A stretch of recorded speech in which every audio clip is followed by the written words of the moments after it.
우리의 마음이 주님 보시기에 아름다운 마음으로 바뀌고 세상 가운데 많은 사람들을 살리고 새로운 데 귀하게 쓰임받는 이 영혼들 될 줄 믿사오니 오늘도 말씀 안에 거하고 말씀 충만하고 말씀 안에 말씀을 통하여 은혜 받는 시간 될 수 있도록 인도하여 주시옵소서.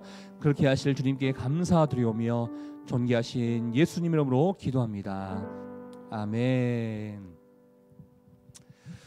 아침 예배 오신 여러분들을 주의 이름으로 환영하고 또 축복합니다. 오늘 하루도 승리하시며 더 평강 가운데 갈 수 있기를 바랍니다. 오늘 하나님께서 주시는 말씀은 사도행전 24장 24절부터 25장 5절까지의 말씀 되겠습니다. 제가 먼저 24절 말씀, 24장 24절 말씀을 먼저 읽겠습니다. 수일 후에 벨릭스가 그 안에 유대 여자 드루실라와 함께 와서 바울을 불러 그리스도 예수 믿는 도를 듣거늘 바울이 의와 절제와 장차 오는 심판을 강론하니 벨릭스가 두려워하여 대답하되 지금은 가라. 내가 틈이 있으면 너를 부리라. 동시에 또 바울에게서 돈을 받을까 바라는 고로 더 자주 불러 같이 이야기하더라. 이때가 지난 후 보르기오 베스토가 벨릭스의 소임을 이어받으니 벨릭스가 유대인의 마음을 얻고자 하여 바울을 구려하여 두니라. 베스토가 부임한 지 3일 후에 가이사랴의 예루살렘으로 올라가니 대제사장들과 유대인 중 높은 사람들이 바울을 고소할세 베스토의 호의로 바울을 예루살렘으로 옮기기를 청하니 이는 길에 매복하였다가 그를 죽이고자 함이더라. 베스토가 대답하여 바울이 가이사랴에 구류된 것과 자기도 멀지 않아 떠나갈 것을 함께 얘기했습니다. 또 이르되 너희 중 유력한 자들은 나와 함께 내려가서 그 사람에게 만일 옳지 아니한 일이 있거든 고발하라 하니라. 오늘 말씀 제목을 제가 이렇게 한번 정해봤습니다. 가짜 신자입니까? 진짜 신자입니까? 이 말씀 제목을 한번 보게 되었습니다. 어제 이제 총독 앞에 바울이 1차 신문을 받고 자기가 변론했던 내용들을 보게 되었습니다. 말씀을 묵상하다 보면 그 사람의 입장에 서서 한번 생각해 볼 때가 있는데 여러분이라면 바울의 마음이 어떠했을 걸로 생각합니까?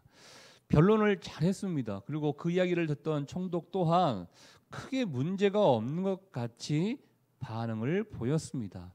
그러면 죄가 없다 하고 풀어줘야 되는데 풀어주지는 않고 어떠한 내용을 하냐면 천부장 루시아가 올 때까지 내가 연기할 것이다. 재판을 하지 않고 연기할 것이다 라고 하면서 재판을 미루게 되고 계속해서 바울은 감옥에 갇혀 있게 된 것을 보게 됩니다.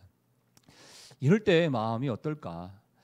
바울의 마음 가운데 내가 잘못한 것도 없는데 내가 죄진 것도 없는데 왜 내가 계속 이곳에 있어야 하는가? 한편으로는 억울한 마음이 들 수도 있지 않을까라는 생각도 해보게 되었습니다. 우리가 살다 보면 크게 잘못한 것 같지도 않고 또 나 때문도 아닌데 내가 고난을 받거나 역경을 겪을 때가 있음을 보게 됩니다. 그렇지만 가만히 하나님의 마음을 생각해 보면 그럼에도 불구하고 다 이유가 있고 때가 있고 목적이 있지 않을까라는 생각도 해보게 됩니다. 사실 예수님께서 제자들을 전도하는 곳으로 이렇게 보내주셨을 때 마태복음 10장 정도에 나오는 말씀인데요. 18절 말씀 가운데 나 때문에 너희가 총독 앞에 끌려가서 그들에게 또 말을 하는 날이 올 것이다. 이런 얘기를 또 예수님께서 하신 적도 있었습니다. 한마디로 바울이 총독 앞에 또 정치적인 지도자들 앞에 서 있는 것은 이미 예수님께서도 그럴 날이 올 것이라는 것을 예언해 주실 만큼 예수님 입장에서는 또 우리 하나님의 입장에서는 이게 큰 문제가 되지 않는다는 것입니다. 또 한편으로 생각해 봤습니다. 내가 바울이었다. 그 당시 내가 복음을 전하고 있는 바울의 입장에서 어떻게 내가 총독 앞에서 말씀을 전할 수 있었겠습니까? 이런 기회가 아니고서는 말씀을 전할 수 없었을 것입니다. 여러분 때로는 저도 마찬가지고 여러분도 마찬가지고 고난 때문에 뜻하지 아니하는 사람을 만날 수 있고 고난 때문에 뜻하지 아니하는 어떤 환경을 내가 접할 수 있습니다. 그 환경 때문에 하나님께서 여러분 한 사람 한 사람을 또 사용하시기 위해서 그 고난의 길로 하나님께서 보내실 수도 있다라는 것입니다. 우리는 그 고난만 묵상하는 것이 아니라 고난 안에 담겨져 있는 하나님의 마음은 또 무엇이 있을까, 여기까지 생각해 볼 수 있는 믿음의 사람이 될 수 있어야 한다라는 것입니다.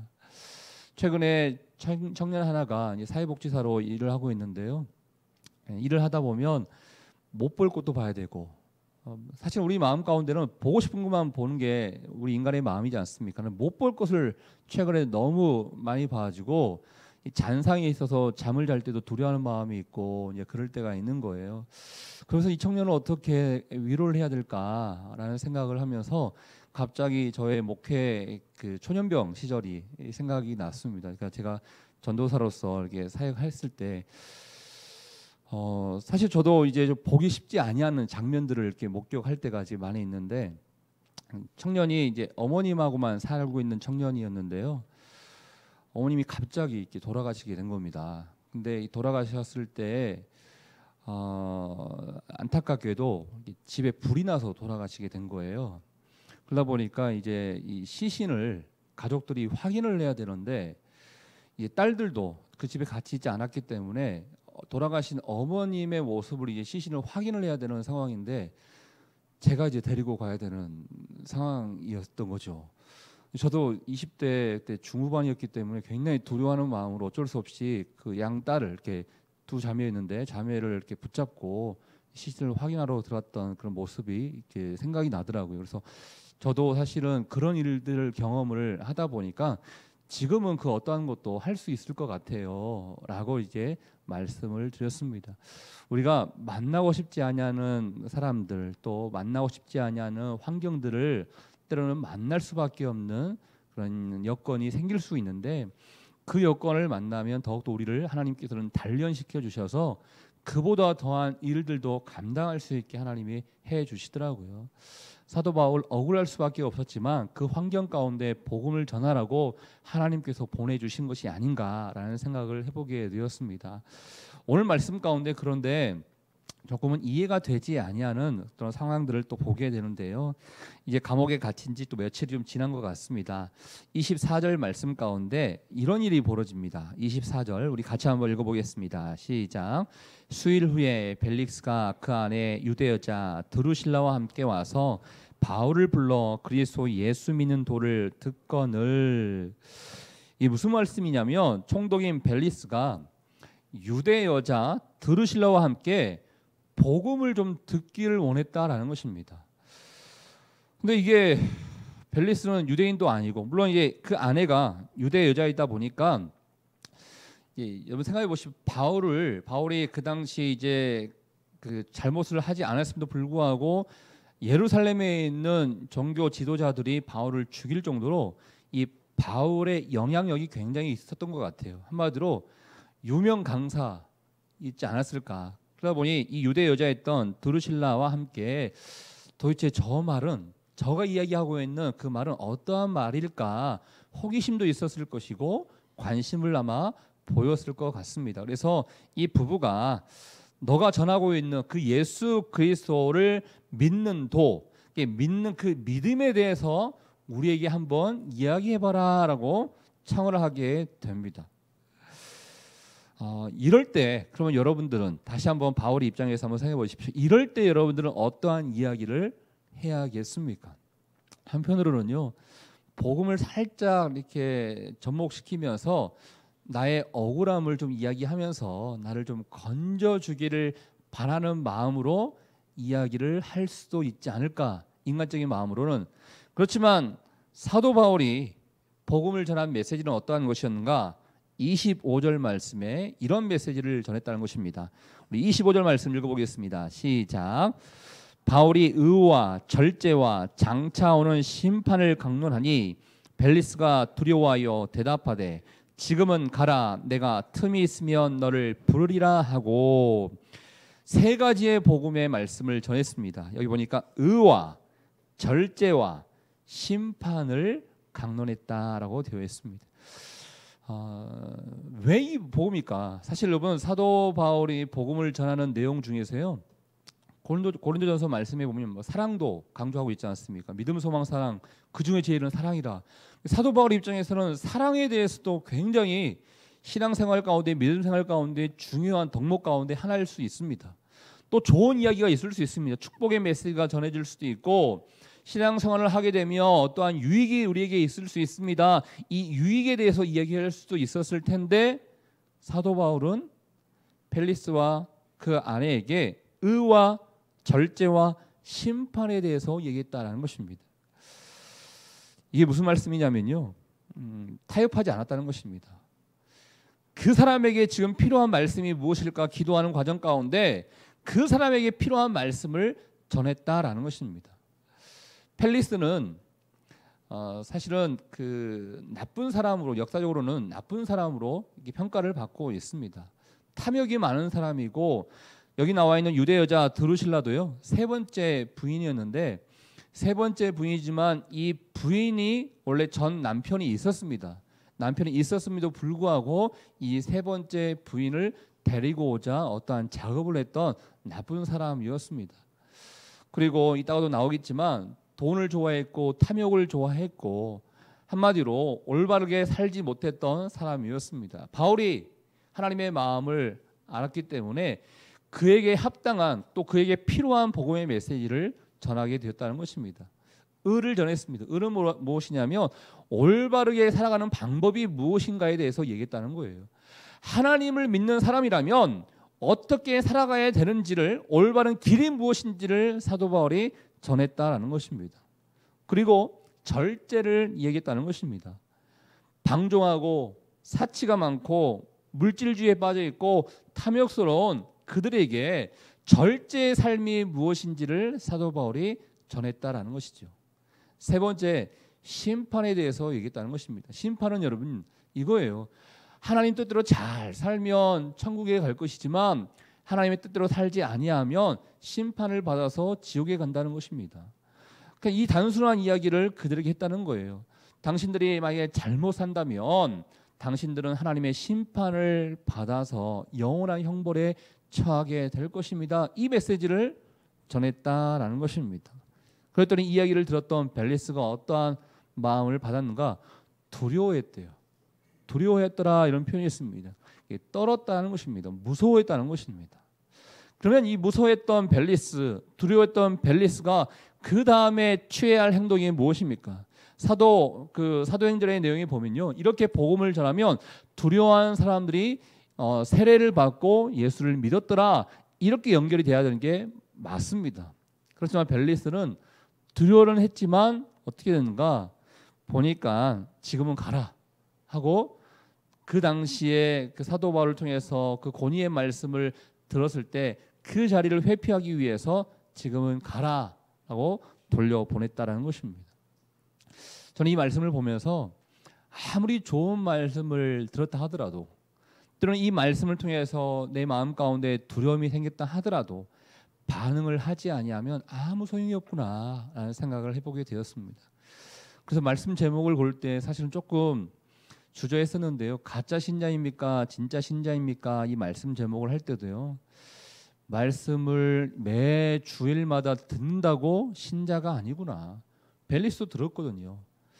말씀을 들어서 내 마음 가운데 두려움이 생기고 내 마음 가운데 어떤 울림이 있다고 신자가 아니구나, 이런 생각도 해보게 됐습니다. 가끔씩 명강사들의 말씀을 들었을 때도요, 우리 마음 가운데 반응이 일어날 수 있습니다. 때로는 양심의 가책을 느낄 수도 있습니다. 두려워할 수도 있습니다. 이렇게 살아서는 안 되겠구나라는 생각을 가질 수도 있습니다. 그렇다면 더 나아가서 주님께 항복하고 주님 뜻대로 내가 살겠습니다, 나의 행동에 변화가 생길 수 있도록 나아가야 되는 게 믿음의 삶이요 진짜 신자의 모습인데, 잘못하면 우리가 진짜 신자의 모습이 아니라 가짜 신자로 듣기만 하고 내가 주일 말씀을 통해서 그냥 두렵고 떨리는 마음만 갖고 끝날 수 있겠구나라는 생각을 해보게 되었습니다. 듣는다고 성도 아닙니다. 내 마음 가운데 두려움이 생긴다고 그리스도인이 아닙니다. 물론 들어야겠죠. 물론 마음 가운데 두려워해야겠죠. 그렇지만 듣고 두려워하는 것으로만 끝나는 것이 아니라 우리 삶 가운데 모든 것을 다 주님 앞에 다시 한번 내어놓고 반응하며 행동하는 그런 삶이 될 때 하나님이 원하시는 참 신자가 될 수 있다라는 것을 우리에게 주님께서는 말씀하고 있는 것 같습니다. 저는 먼저 축복하고 싶은 것은 가짜 신자로 남는 것이 아니라 진짜 신자로 하나님 앞에 반응할 수 있는 여러분 될 수 있기를 주님의 이름으로 축복합니다. 사도 바울은 이렇게 담대하게, 때로는 이 말을 전했을 때 어떠한 또 형벌이 자기에게 올지 모르잖아요. 그러나 그럼에도 불구하고 담대하게 복음을 전했습니다. 편애하지도 않고 타협하지도 않고 복음을 전했습니다. 복음을 전했다 그러면 우리는 또 복음을 받아들인 사람이고 또 다른 사람의 복음을 전할 수 있는 사람인데, 우리도 마찬가지입니다. 말씀을 들을 때 좋은 말씀만 들으려고 하시면 안 됩니다. 축복의 메시지, 사랑의 메시지 이것만 듣는 것이 아니라 오늘 내게 하나님께서 때로는 경고의 메시지를 한다 하더라도 그 메시지를 받아들일 수 있는 마음을 가질 수 있어야 되지 않겠나라는 생각도 해보게 됩니다. 사랑하는 여러분, 그렇습니다. 이 복음은 어떤 것을 이렇게 뽑기 하듯이 골라서 듣고 골라서 전하는 것이 아니라, 복음은 하나님께서 원하시는 그런 마음이 있다면 담대하게 전할 수 있어야 되고 또 그것을 담대하게 받아들일 수도 있어야 되는 것이 복음이라는 것을 사도 바울과 펠리스의 관계 가운데 우리에게 보여줍니다. 이 펠리스는 이 복음을 들었고 두려운 마음을 가졌지만 여전히 그의 삶은 변화가 되지 않았음을 26절 말씀을 통해서 알 수가 있는데요. 우리 26절 말씀도 읽어보겠습니다. 시작. 동시에 또 바울에게서 돈을 받을까 바라는 고로 더 자주 불러 같이 이야기하더라. 말씀을 듣고 싶어하는 그 의도가 무엇인가 봤더니 지금으로 말하면 보석금이죠. 보석금을 내면 좀 풀어주는 게 있지 않습니까? 이 보석금 같은 거를 나에게 주지 않을까. 왜냐하면 사도 바울이 예루살렘에 온 목적이 무엇이었냐면 가난한 자를 돕기 위해서 헌금을 모아서 가져왔거든요. 나는 다른 사람들을 돕기 위해서 이 물질을 가지고 왔습니다. 이런 얘기를 했기 때문에 저 바울이 돈이 많이 있을 거야 라는 생각에 보석금을 주지 않을까라는 생각으로 계속 불렀다는 것입니다. 그러나 우리가 알고 있는 바울은 돈을 줄 만한 사람이 아니죠. 물론 돈도 없었을 거예요. 그렇지만 계속 이 펠리스의 마음 가운데는 돈을 바라는 마음으로 사도 바울을 부를 만큼 굉장히 탐욕스러운 사람이었고 물질주의에 빠져있던 사람이었다는 것을 알 수가 있습니다. 하나님이 그를 심판하시는데 어떻게 심판하는가?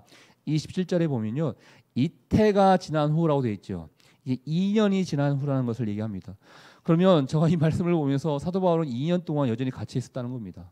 2년 동안 갇혀 있었는데 어떤 일이 벌어지냐면, 총독은 그 지역을 질서 있게 유지해야 되는 그 의무와 책임이 있지 않습니까? 유대인들과 이방인들 사이에 종종 문제로 싸운 일이 벌어지게 되었습니다. 그랬을 때 이 총독 펠리스가 유대인들을 또 많이 죽이게 됩니다. 죽이게 되니까 어떻게 되는가? 유대인의 리더들이, 그 당시에 황제가, 로마의 황제가 네로였거든요. 네로 황제에게 찾아가가지고 억울함을 호소하면서 이 펠리스 총독이 우리 유대인들을 많이 죽이겠습니다라는 것을 또 항소를 하게 됩니다. 그 일로 말미암아 이 펠리스 총독의 자리에서 물러나게 됩니다. 잘린 거죠. 잘리고 난 이후에 누가 그 당시 다음을 받았는가 봤더니 27절에 보니까 베스도라는 새로운 총독이 생겨나게 다시 이제 새롭게 맡게 되었습니다. 새롭게 맡은 사람 입장에서 제일 먼저 해야 할 게 무엇입니까? 정치적으로는요, 유대인들의 마음을 이렇게 좀 어루만져 줄 수 있어야 하지 않겠습니까? 그러니까 유대인의 마음을 얻기 위해서 이제 25장 1절 말씀에 보면 3일 후에, 총독이 된 지 3일 후에 예루살렘으로 올라가서 그들과 함께 다시 한번 친해지고자 노력하게 된 것을 보게 됩니다. 그런데요, 이 다음의 내용에 나오는 거 보면 2절 말씀에 대제사장들과 유대인 중에 높은 사람이 바울을 고소할세 하면서 이런 거죠. 이 새로운 총독이 왔으니까 이제 대화를 하지 않겠습니까? 특별히 그 당시에 지도자들과 함께 대화를 하는데, 대화의 내용 가운데 이 대제사장들과 유대 중에 높은 사람들이 바울 얘기를 꺼내면서 그 갇혀 있는 그 바울을 우리가 다시 한번 고소하기를 원한다. 재판을 좀 벌여주십시오라고 2년 동안 재판을 하지 않았기 때문에 재판을 벌여주십시오라고 다시 한번 요구를 했다는 거예요. 근데 그 요구의 의도 가운데 어떤 의도가 있었냐면 3절 말씀에 보니까 이제 가이사랴에서 예루살렘으로 이 바울을 데리고 올 때 매복하였다가 그를 죽이려고 했다는 그 의도가 담겨져 있었다는 것입니다. 전 다시 한번 이 내용을 보면서 또 오늘 제목 가짜 신자이냐 진짜 신자이냐 이 말씀을 한번 생각해 봤습니다. 누가 조금 죽이려고 생각하고 있습니까? 대제사장과 유대인 중에 높은 사람들이 이러한 일들을 지금 모의하고 있다는 것입니다. 이건 종교 지도자입니다. 하나님을 믿고 있는 사람입니다. 어떻게 그런 사람들이 사람을 죽이려고, 그것도 비겁한 방법으로 죽이려고 모의를 할 수 있을까라는 생각을 해보게 되었습니다. 그들도 가짜라는 것이죠. 모조품에 불과할 뿐이라는 것입니다. 겉모습만 그럴듯하게 종교 지도자의 모습을 갖추고 있을 뿐이지 그들 또한 가짜요, 그들 또한 모조품에 불과한 게 아닌가라는 생각을 해보게 됐습니다. 제가 한 20년 전에 이스라엘에서 한 넉 달 산 적이 있었는데 그때 충격적인 장면이 무엇이냐면, 지금도 마찬가지인데 이스라엘 사람들은 가문과 전통에 의해서 전통 복장을 입고 다니는 사람들이 있습니다. 한마디로 전통 유대주의자들입니다. 검은 모자를 쓰고 검은 두루마기를 입고 다닙니다. 그럼 저의 선입견 가운데 저들은 율법을 지키려고 애쓰는 사람이겠지, 저들은 정말 말씀 안에 거하려고 경건주의에 의해서만 살아가는 사람이겠지라는 생각을 하게 되었는데, 제가 이스라엘 특별히 테라비브라는 그곳에서 목격한 장면은 이 젊은이들 중에서도 어쩔 수 없이 부모에 의해서 그 옷을 입고 살아가는 청년들이 있는 거예요. 그런데 소위 말해서 우리의 이제 청년들처럼 도심에 있는 청년들처럼 소위 말해서 탄압하면서 방탕하면서 마음껏 살아가는 그런 청년들이 있더라고요. 옷은 그렇게 입고 다니면서. 그걸 보면서 옷 입는다고 다가 아니구나. 그게 모자 쓰고 다닌다고 무조건 경건한 유대주의자들이 아니구나라는 생각을 해보게 되었어요. 사실 그런 복장을 하면 예루살렘에 통곡의 벽이 있는데 통곡의 벽에 가가지고 막 눈물로 기도해야 되는 그런 장면만 제가 생각을 했거든요. 그렇지만 겉모양이 전부가 아니구나라는 생각을 해보게 됐습니다. 우리도 마찬가지입니다. 아까 제가 말씀을 듣고 반응하는 것으로만 한 사람이 때론 가짜일 수도 있다라는 말씀을 했는데, 마찬가지로 직분도 마찬가지가 될 수도 있고요, 겉모습도 마찬가지가 될 수 있다는 거예요. 그렇다고 그렇게 꾸몄다고 진짜 신자가 아니라 그렇게 꾸미는 척하고 있다 하더라도 가짜 신자가 될 수 있구나라는 생각을 해보게 되었습니다. 오늘 저는 특별히 벨릭스 여러분께 제가 묵상의 포인트를 좀 던져주고 싶은 것은요, 벨릭스 부부에 대해서 또 유대인 종교 지도자들에 대해서 집중적으로 묵상하면서 이들의 모습처럼 우리 안에 가식적이고 이중적인 모습이 혹시나 있지 않을까, 혹시나 내가 가짜 신자의 모습을 갖추고 있지는 않을까라는 것을 한번 생각해 보면서 진짜 신자의 모습이 무엇인지, 하나님이 인정하시는 참 그리스도인이 무엇인지를 한번 생각해 볼 수 있는 시간이 되었으면 좋겠습니다. 그래서 하루하루 살아감이 많은 사람들에게 담대하게 복음을 증거할 뿐만 아니라 많은 사람들을 살리고 세우고 하나님 앞에 인정받을 수 있는 진짜 그리스도인으로 오늘 하루도 영광스러운 모습 가운데 나아갈 수 있기를 주님의 이름으로 축복합니다. 우리 같이 한번 기도하도록 하겠습니다. 이 시간에 기도할 때 하나님, 내가 말씀을 듣는 것으로만 끝나는 부분이 있지 않습니까? 내가 말씀을 들었지만 내 말씀 가운데 내가 두려움을 느꼈지만 혹시 그것으로만 끝나는 가짜 신자의 모습이 우리 가운데 있지는 않습니까? 하나님이 매 순간순간마다 이렇게 말씀을 전해 주실 때 우리 안에 반응하기를 원하고 우리의 행동이 주님께서 기뻐하시는 행동으로 나아가기를 원하는 그 하나님의 마음을 우리가 알고 있사오니, 가짜 신자로만 살아가는 것이 아니라 참 진짜 신자로서 오늘 하루도 승리하며 영광스러운 모습 가운데 주 앞에 나아가는 하루가 될 수 있도록 주님 인도하여 주시옵소서. 우리 같이 한번 주신 말씀을 생각하며 여러분 자신을 위해서 또 오늘 하루의 삶을 주 앞에 의탁드리오며 함께 기도하도록 하겠습니다. 하나님 아버지 감사합니다. 오늘도 주님 앞에 우리가 나아갑니다. 하나님, 벨릭스 부부의 이 모습을 바라보고 종교 지도자들의 이 모습을 바라보면서 하나님 말씀을 듣기만 하고 말씀에 아버지 말씀을 통하여 두려워했고 겉모습이 그렇듯 앞에 보인다 하더라도 하나님의 마음을 갖지 못하고 하나님이 원하시는 행동을 하지 못하면 인정받지 못하고 가짜로 남게 되는 것을 보게 됩니다. 하나님 아버지, 우리의 삶 가운데 이 가짜스러운 모습이 다 사라지게 도와주시고 우리 하나님께서 인정하시고 하나님이 좋아하시는 진짜 모습으로서 참 신자요 참 그리스도의 모습으로서 나가는 하나님의 사람이 될 수 있도록 주님 인도하여 주시옵소서. 하나님 아버지, 특별히 사랑 살리는 교회 모든 성도님들이 진짜의 모습으로서 하나님 앞에 나아갈 수 있기를 원합니다.